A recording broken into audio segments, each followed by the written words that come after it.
In 2009, person or a group of people known as Satoshi Nakamoto introduced first time Bitcoin to the world. He vanished off the internet in later 2010 and hasn't been heard from since. दोस्तों, bitcoin के founder के बारे में आज तक कोई नहीं जान पाया है। साल 2009 में बिटकॉइन को लॉन्च किया गया था। तब इस डिजिटल करेंसी के फाउंडर का नाम सतोशी नाकामोटो बताया गया था, लेकिन आज तक कोई ये नहीं जान पाया है कि वो एक ग्रुप था या कोई एक particular individual.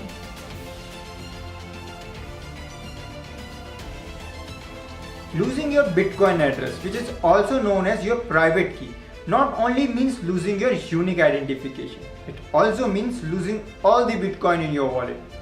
Researchers shows that at least 60% of all Bitcoin address are ghosts, which means huge chunk of people using Bitcoin have lost their address and have no way to access their wallet.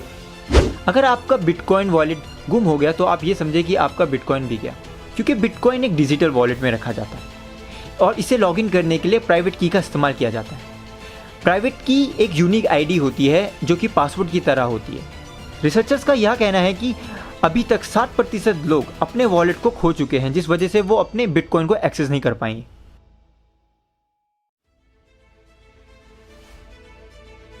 There is a limit to how many Bitcoin can exist in the market. That is 21 million.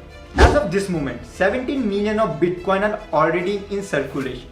That means almost 80% of 21 million have already been mined.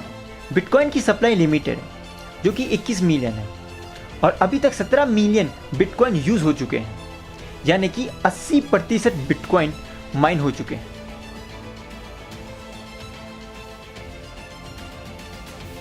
The Bitcoin with uppercase B and the Bitcoin with lowercase b means two different things. The later Bitcoin refers to the cryptocurrency that is used to perform the transaction.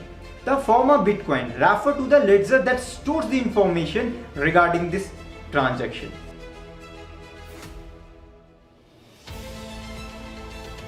Just like money, Bitcoin doesn't grow on tree. Bitcoins are mined on the blockchain network, and they come into existence when miners successfully mine Bitcoin block. दोस्तों, bitcoin create करने के process को mining कहते हैं और इसके पीछे blockchain technology use होती है।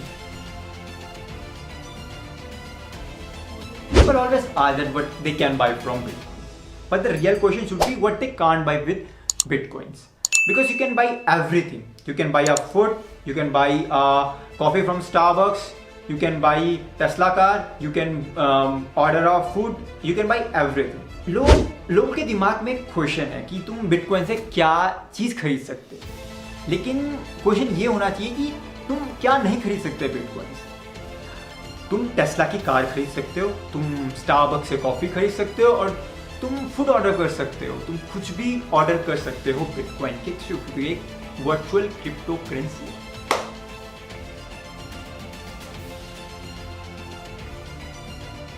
One of the most integral feature of Bitcoins is that you can never be forced to pay, nor you can take back a transaction. If you send a company some Bitcoin for a product, you can't revoke that transaction. Bitcoin transaction को bank transaction की तरह reverse नहीं किया जा सकता। एक बार money send हो जाए तो आप उसे वापस रिवर्स में नहीं कर सकते, इसलिए आपको बहुत ही ज़्यादा केयरफुली होकर राइट एड्रेस में बिटकॉइन को ट्रांसफ़र करना चाहिए।